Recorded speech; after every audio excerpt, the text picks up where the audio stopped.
café e tudo.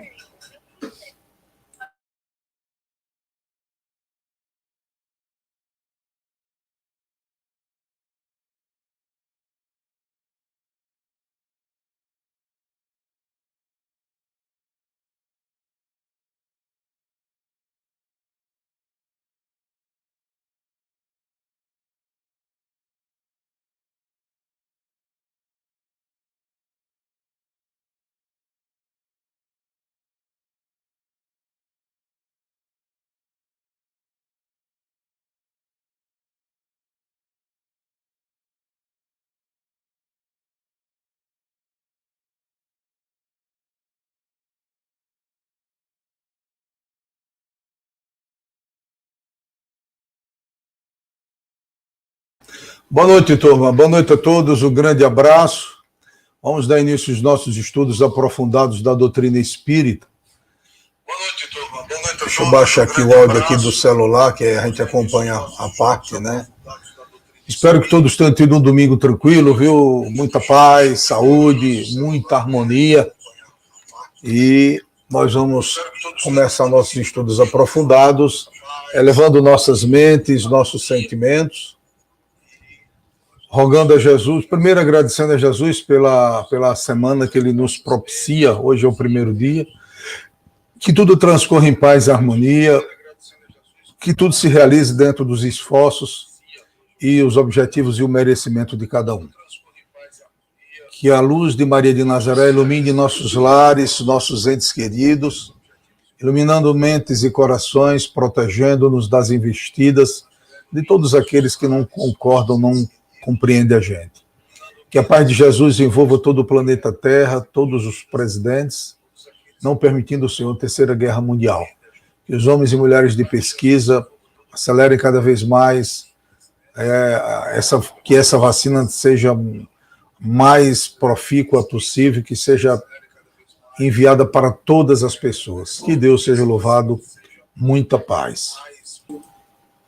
Bom, vamos lá, vamos em frente então, vamos em frente. Independente do que vem aí, vamos lá. Bom, quais são os objetivos do estudo de hoje? Os objetivos são esses aí: elaborar a breve biografia de Paulo, o apóstolo dos gentios, identificar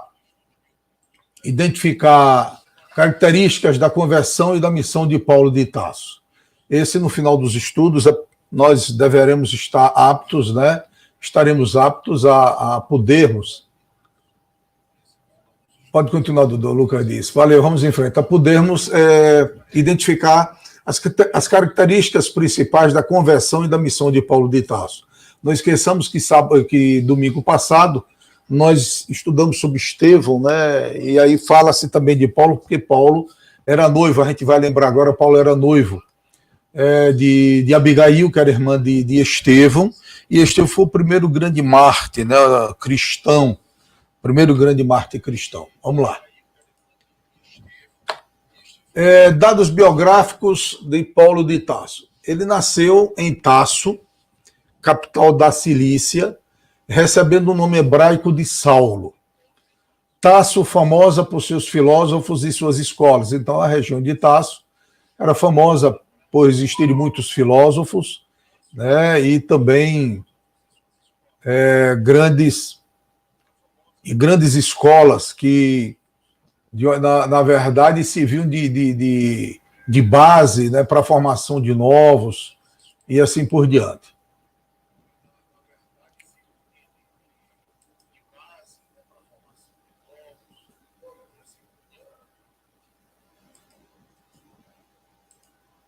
Eu vou trazer para vocês aqui um pouco de literatura, viu, turma?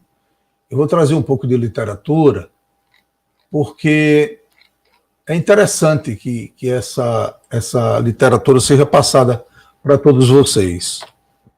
Vamos em frente. É sobre Paulo de Tarso, na verdade. Vou trazer para aqui, para que a gente possa ter uma visão melhor, né? E com essa visão melhor, nós possamos passar para vocês. Olha, nos diz o seguinte, olha, o material de estudo nos diz o seguinte. Paulo de Tarso é conhecido como o apóstolo dos gentios. Essa informação está registrada no livro Atos dos Apóstolos, capítulo 9, versículo 15.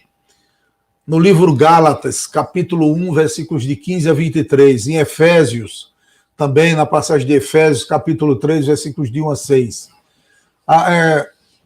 Também sobre Paulo de Tarso, ele nasceu em Tarso, capital da Cilícia, no início do século I da nossa era. Também foi registrada essa informação, está contida no livro Atos dos Apóstolos. É só pegar o Novo Testamento, pegar o livro Atos dos Apóstolos e dar uma olhada lá no capítulo 9, versículos 11, 21, 39, 22 e 3.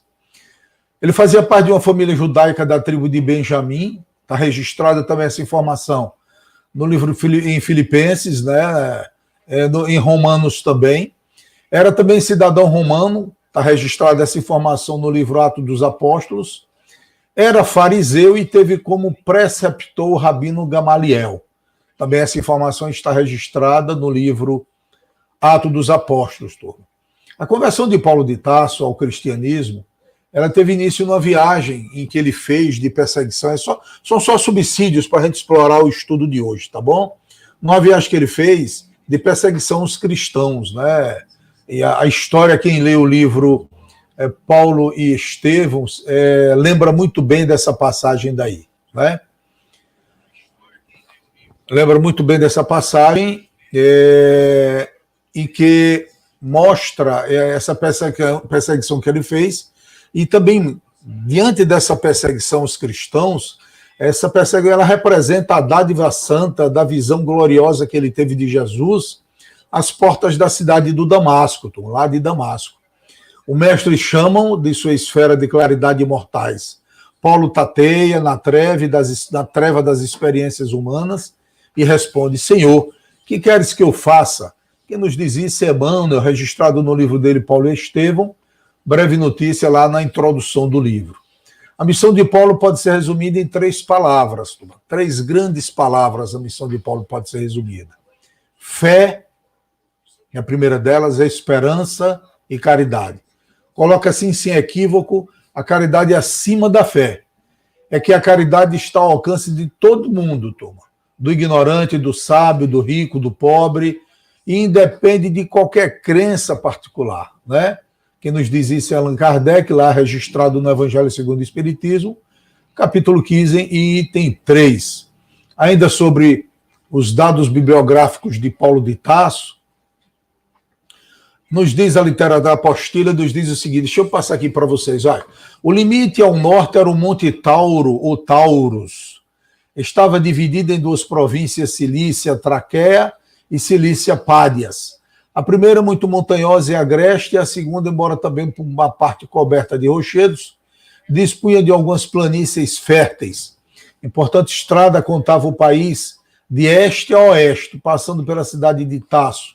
Nos tempos romanos, a Cilícia exportava grande quantidade de lã caprina, chamada Cilicium, da qual se faziam tendas. Essa foi, aliás, o ofício de Saulo, de vez que era praxe entre os da sua raça, inclusive os mais ricos e ilustrados, aprender sempre o ofício manual. Então, Paulo de Tarso, né, ou melhor, Saulo, ele aprendeu o ofício de artesão, né? Ele era um artesão, usava muito esse trabalho com a lã das ovelhas, né? Que mais que como informação complementar, atualmente a Cilícia pertence à Turquia. Pelo ocidente se liga à Europa através do estreito de Bósforo, o nome é esse mesmo, pelo oriente com o Irã e a Rússia, fazendo fronteira com o Iraque e a Síria ao sul. A terra natal do apóstolo contava com cerca de 500 mil habitantes na época do seu nascimento, possuindo um bom porto, um centro comercial movimentado e importante. Era uma cidade cosmopolita que desempenhou relevante papel nas guerras civis dos romanos e estava isenta de pagar impostos a Roma. Tasso era formada de uma população heterogênea e marcada com uma grande influência grega. Nos diz também o roteiro de estudo que, em Jerusalém, ele conquistou uma posição de importância como fariseu, né? O livro Atos dos Apóstolos, os Filipenses também falam sobre isso. O Saulo ele se tornou membro do Sinédrio. Paulo possuía poderosa inteligência e considerável cultura, fatores que muito favorecido nas suas viagens missionárias. Falava fluentemente o grego, o latim, além do hebraico. Elevado à posição de doutor da lei, vivia em Jerusalém desfrutando do prestígio que a posição lhe impunha junto ao Sinédrio em relação das famílias e das relações que a família dele tinha com as famílias dos membros do Sinédrio. Essa é a primeira parte que a gente traz para vocês. E aí, vamos seguindo aqui o nosso estudo. Está aí a localização de Tasso, né? A gente acabou de passar para vocês essa localização de forma verbal, mas está aí de forma representativa, né? Está aqui, olha, localização de Tasso, está aqui no círculo, distrito da Ásia Menor, próximo à Síria, aqui a vizinha Síria, próxima à Síria, pertencendo à província de Acaia, né? Aqui é hoje Ankara é a capital da Turquia, está aqui hoje é a Turquia. Aqui embaixo está representando de novo Tasso, ela aqui, olha, Ásia Menor, a mesma coisa, antigamente era toda essa região da Espanha, Gália, Itália, Macedônia, Trácia, Galácia, Chipre, Judéia, Grécia, Creta, Alexandria, Cirene, Sicília, Cartago, tudo isso é representação. Vamos dar prosseguimento além dessa representação. O que é que nós podemos trazer em cima dessa representação?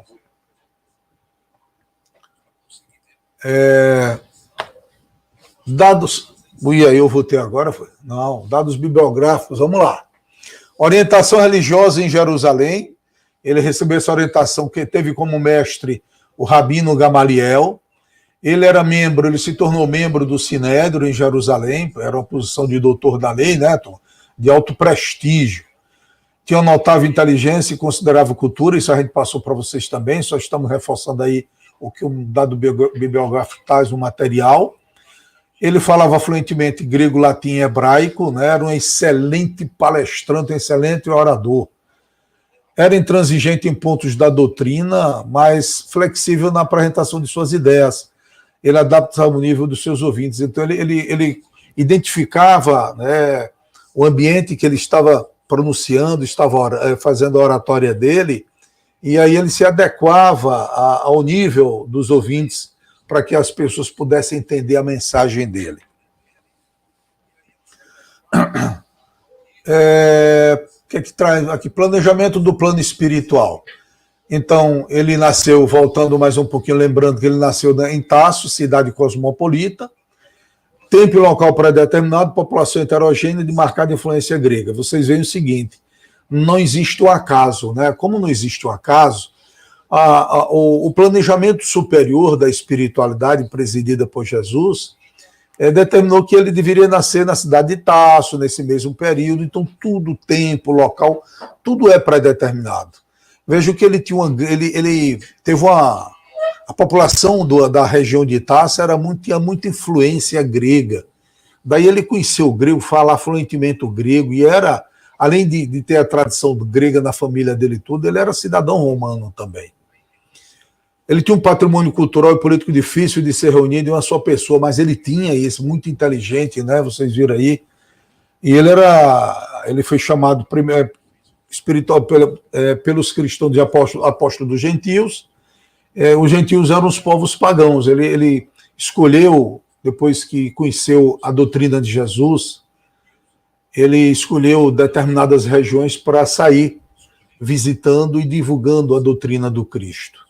E aí os seus seguidores, seus discípulos começaram também auxiliando ele. Ele começou a enviar, como Jesus fez, ele também fez com os seus discípulos. Em cada região que ele passava, deixava uma igreja montada, vamos dizer assim, erigida, né, erguida, e o seu representante lá, né, e o seu representante. Um dos discípulos de Paulo, que mais se destacaram, inclusive fez parte da codificação espírita. Quem foi ele? Quem gostaria de responder aqui, por favor, no chat? Oportunidade para vocês responderem aí, Tom. Um discípulo dele, né, espírito muito elevado, fez parte da codificação espírita. Eu vou aguardar vocês escreverem aí no chat. Dando prosseguimento ainda aqui. Então, falar um pouquinho agora da perseguição aos cristãos. Enquanto vocês escrevem aí, o que a gente pediu. Perseguição dos cristãos. Com a morte de Estevão, Sanson, não. Sócrates, não. Erasto, sim. Erasto era discípulo de Paulo de Tarso, o Saulo. Com a morte de Estevão, a vida do impetuoso doutor da lei, de Paulo, ela sofre profunda e irreversível transformação. Foi alucinado por descobrir que Estevão é o mesmo Gesiel, irmão desaparecido da sua amada noiva Abigail. Vê desmoronar os seus sonhos matrimoniais. E continua. Abigail, por outro lado, afastada de Saulo, se converte ao cristianismo, recebendo de Ananias as luzes sagradas da nova revelação. O livro Paulo Estevão mostra tudo isso, viu, Tom? Há muito tempo depois da conversão ao cristianismo, Abigail cai irremediavelmente doente, vindo a morrer nos braços de um Saulo enlouquecido de dor. E aqui a gente abre um parêntese para passar para vocês o seguinte, olha. Durante 3 dias, Saulo deixou-se ficar em companhia dos amigos generosos, recordando a noiva inesquecível. Profundamente abatido, procurava remédio para as mágoas íntimas na contemplação da paisagem que Abigail tanto amara. Acusava a si próprio de não haver chegado mais cedo para arrebatá-la a enfermidade dolorosa. Pensamentos amargos o atormentavam, tomado de angustioso arrependimento. Afinal, com a rigidez das suas paixões, aniquilara todas as possibilidades de ventura. Com o rigorismo de sua perseguição implacável, Estevão encontrara no suplício terrível.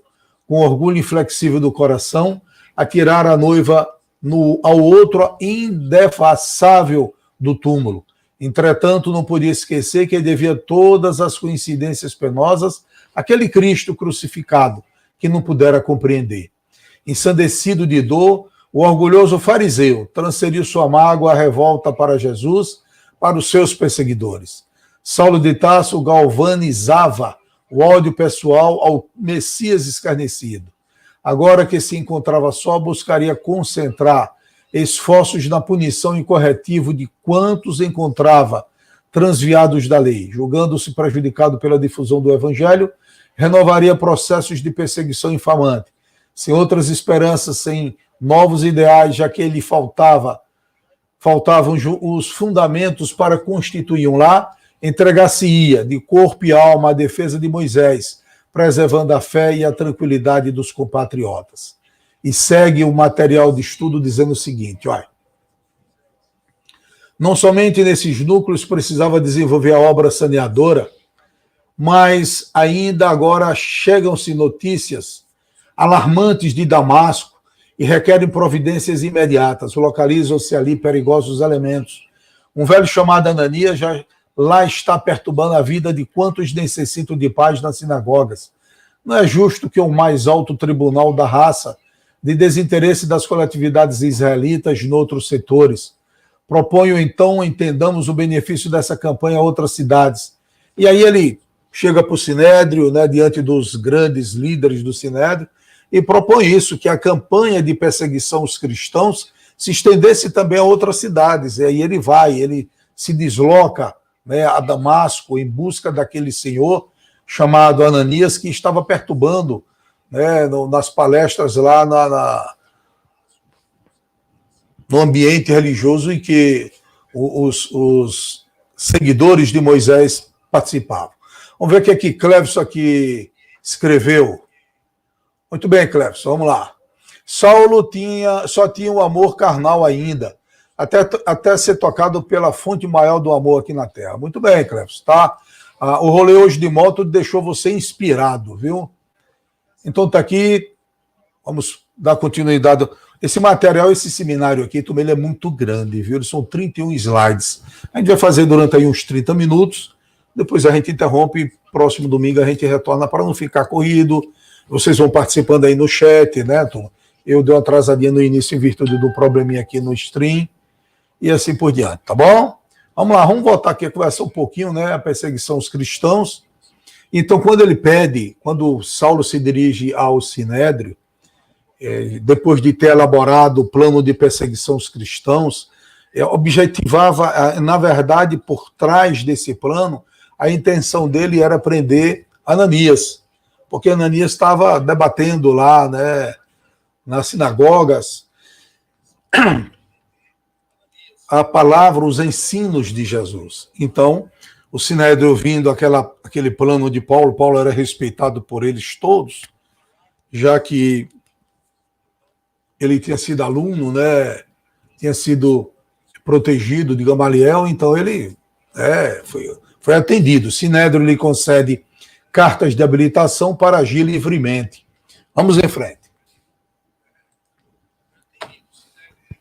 Conversão de Saulo. Então, vamos conversar um pouquinho agora da conversão de Saulo, né, Tom?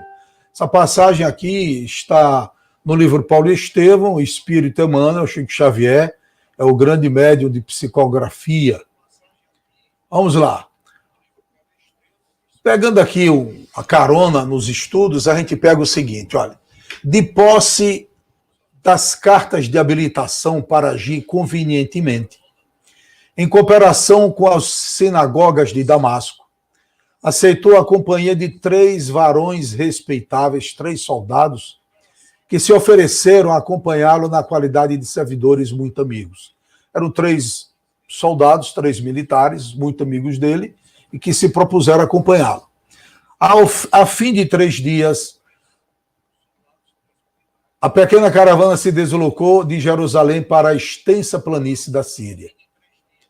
Aproximando-se de Damasco, subitamente uma luz vinda do céu o envolveu de claridade, caindo por terra, ouviu uma voz que lhe dizia: Saulo, Saulo, por que me persegues? Ele perguntou: quem és, Senhor? E a resposta: eu sou Jesus, a quem tu está perseguindo. Mas levanta-te, entra na cidade e te dirão o que deves fazer. Os homens que com ele viajavam detiveram-se emudecidos de espanto, ouvindo a voz, mas não vendo ninguém. Saulo ergueu-se do chão, mas, embora tivesse os olhos abertos, não via nada. Conduzindo-o então pela mão, fizeram-no entrar em Damasco. Esteve 3 dias sem ver nada, e nada comeu ou bebeu. Ora, vivia em Damasco um discípulo chamado Ananias. O Senhor lhe disse em visão: Ananias. Ele respondeu: estou aqui, Senhor. E o Senhor prosseguiu: levanta-te e vai para a rua chamada Direita e procura na casa de Judas por alguém de nome Saulo, Saulo de Tarso. Ele está orando e acaba de ver uma visão de homem chamado Ananias entrar e lhe impor as mãos para que recobre a vista. Ananias respondeu: Senhor, ouvi de muitos a respeito deste homem, quantos males fez a teus santos em Jerusalém.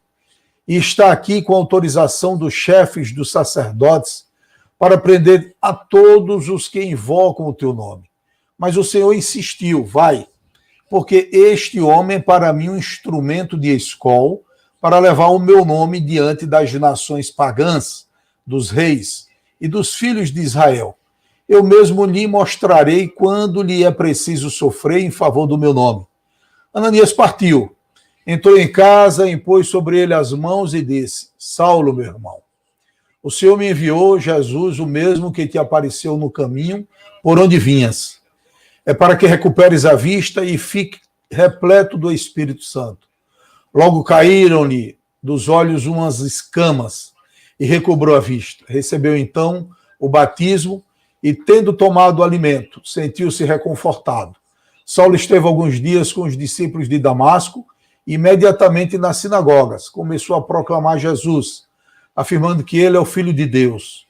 Todos os que o ouviam ficavam estupefatos e diziam: mas não é este o que devastava em Jerusalém os que invocavam esse nome e veio para cá expressamente com o fim de prendê-lo e conduzi-los aos chefes dos sacerdotes? Saulo, porém, crescia mais e mais em poder e confundia os judeus que moravam em Damasco, demonstrando que Jesus é o Cristo. Passagem esta, passada para vocês, está contida no Atos dos Apóstolos, capítulo 9, versículos de 3 a 32. E aí, sobre a conversão de Paulo, O socorro concedido a Paulo de Tarso oferece, porém, um grande ensinamento, um ensinamento profundo a todos nós. Antes de recebê-lo, o ex-perseguidor rende-se incondicionalmente ao Cristo, penetra na cidade em obediência à sua recomendação divina, derrotado e sozinho, revelando extrema renúncia, onde fora aplaudido triunfador, acolhido em uma hospedaria singela, abandonado de todos os companheiros. Os 3 soldados que vinham com ele caíram fora depois daquilo tudo. Contudo, o Senhor, utilizando a instrumentalidade de Ananias, não lhe cura senão os olhos, restitui-lhe o dom de ver. Paulo sente que ele cai em escamas dos olhos, dos órgãos visuais. E deste modo, então, oferecendo-se o trabalho do Cristo, entra no caminho do sacrifício, a fim de extrair por si mesmo as demais escamas que lhe obscureceriam e obscureciam, naquele momento, outras zonas do ser. Ok? E aí, só para a gente fechar essa primeira parte, essa parte aí da conversão e missão de Paulo, nos diz o seguinte: o mestre, para estender a sublimidade do seu programa salvador, pede braços humanos que o realizem e intensifiquem. Começou o apostolado buscando o concurso de Pedro e André, formando em seguida uma assembleia de 12 companheiros para atacar o serviço da regeneração. Ainda mesmo quando surge pessoalmente buscando alguém para sua lavoura de luz, tal aconteceu na conversão de Paulo. O mestre não dispensa a cooperação dos servidores encarnados. Depois de visitar o doutor de Tarso, diretamente procura Ananias, enviando-o a socorrer o novo discípulo. Vejam vocês, né, que grandeza de alma desse espírito. Obviamente que Paulo não se fez de uma hora para outra, que Paulo não acordou de uma hora para outra, ele já estava pronto, né, Tom? Ele já estava pronto para exercer a missão dele. E aquilo que o Clevison, né, o nosso irmão Clevison, colocou aí. O Clevison está inspirado, depois do quase 300 quilômetros rodando hoje, ele ficou inspirado. Saulo só tinha um amor carnal ainda, até ser tocado pela fonte maior do amor aqui na Terra. Quem é a fonte maior aqui na Terra? O Cristo, Jesus. Somente isso aí. Jesus, é isso mesmo. O que mais aí? Mais alguém escreveu? O Clebson escreveu. Não, já tinha escrito. Bom, vamos em frente.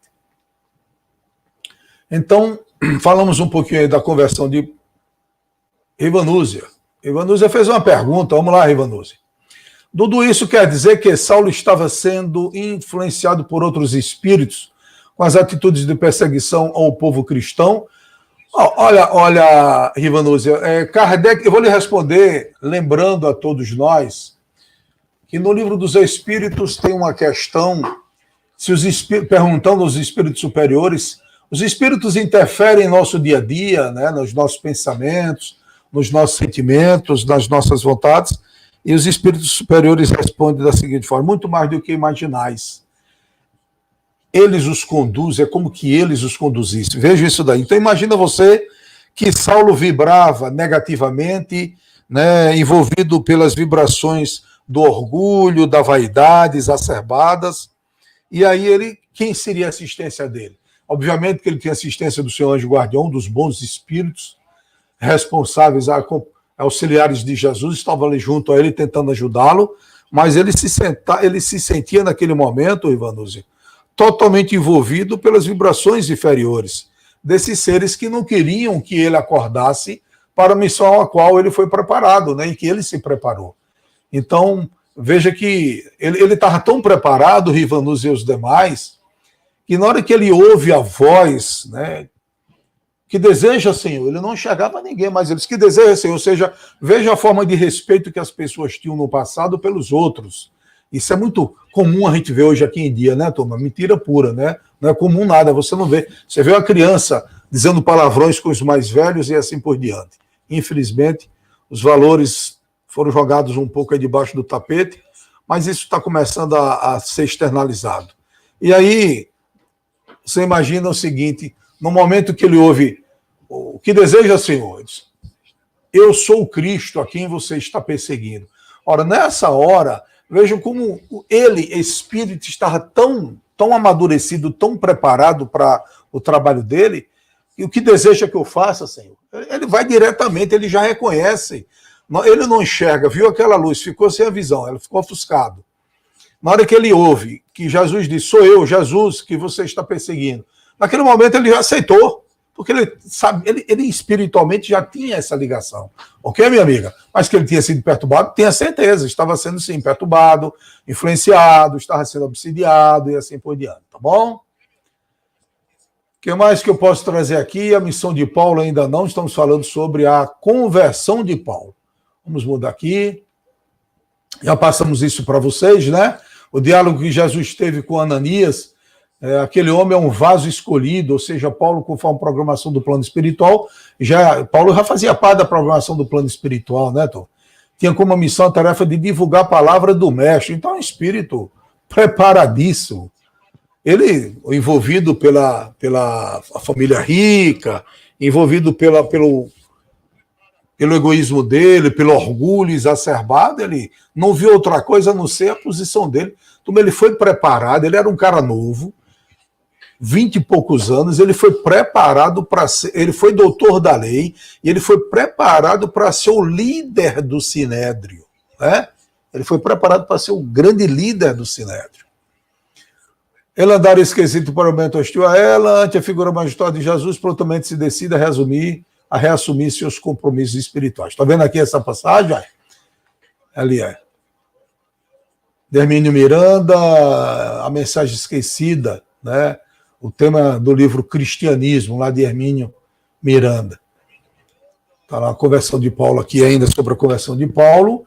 Visão de Ananias, então nós também já vimos isso daí, a visão de Ananias, onde Ananias em sonho, desdobrado, vê Jesus passa para ele, e no diálogo que ele tem com Jesus, vai, porque este homem é para mim um instrumento de escol, para levar o meu nome diante das nações pagãs, dos reis e dos filhos de Israel. Eu mesmo lhe mostrarei quanto lhe é preciso sofrer em favor do meu nome. O imperioso fariseu muda radicalmente a sua posição da vida, de perseguidor passa a ser protetor de todos os cristãos. E é isso mesmo, né? E é isso mesmo. Então, Ananias também, Jesus, entre aspas, chama a atenção de Ananias, olha, para me seguir, para trabalhar em meu nome, tem que enfrentar a barra. O caminho é cheio de pedregulhos, de espinhos, ou seja, de dificuldades, de perseguições, de incompreensões, e assim por diante, ok, Toma?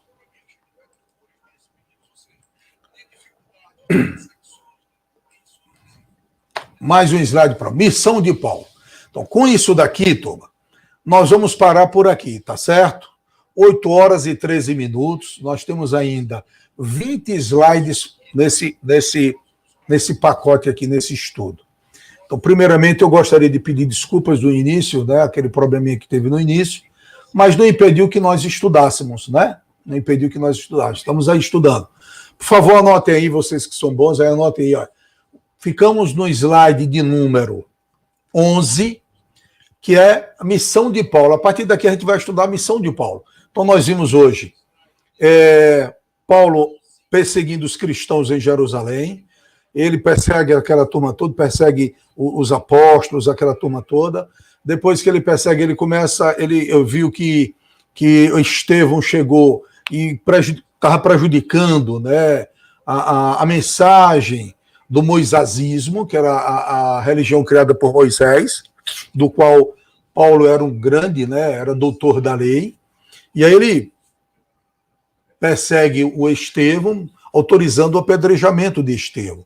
Quando ele vai buscar a noiva dele e descobre que o irmão dela era Gesiel, era o Estevão, aí ela acaba o noivado, porque ela não tem mais meios, não tem ambiente, né, Tom?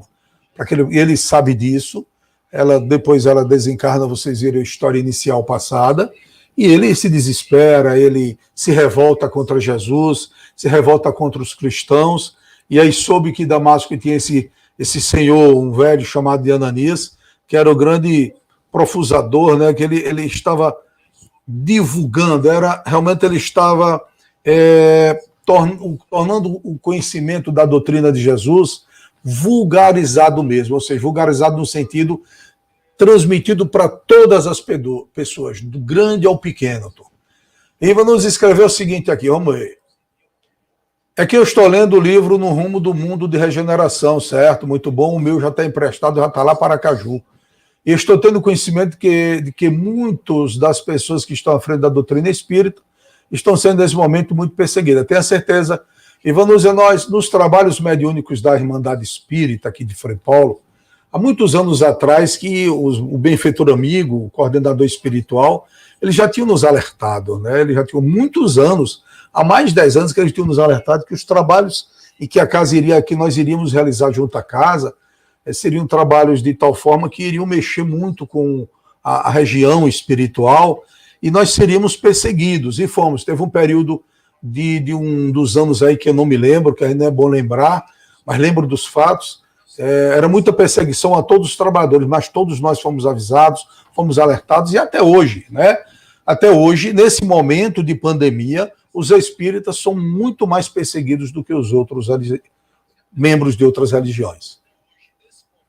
Muitos que foram religiosos estão querendo se vingar de Jesus. Sim, o Cleves é que gosta de dizer o nome aí do grande perseguidor do cristianismo, o grande perseguidor da doutrina espírita. O espírito, ele é espanhol, foi um frade espanhol, e ele é o grande líder das sombras, onde ele coordena falanges de entidades perturbadoras que atacam as casas espíritas e assim por diante. Eles acham que as condições que estão passando é culpa de Jesus, é isso mesmo. A culpa de Jesus não é culpado de nada, ao contrário, né? Cláudio, escreve o nome do... Aí, já escreveu. Ó. Torquemada. Mas como era o nome dele total, Clévio? Torquato de Torquemada, parece que era isso, não era? Era um frade espanhol. Tomás de Torquemada, Tomás de Torquemada. Parece que é Tomás Torquato, uma coisa assim. Isso mesmo, Tomás de Torquemada. Muito bem, Toma. Mais alguém quer escrever alguma coisa? Então fica o início aí, né? Nós vimos o início da história, a conversão dele, e agora, a partir de domingo próximo, nós veremos a missão de Paulo, tá bom? Muito obrigado. Vamos convidar vocês a elevarmos nossas mentes e nossos sentimentos. Louvando a Deus, nosso Pai Todo-Poderoso, Criador dos céus e da terra. Louvando a Jesus, o teu Filho Santo.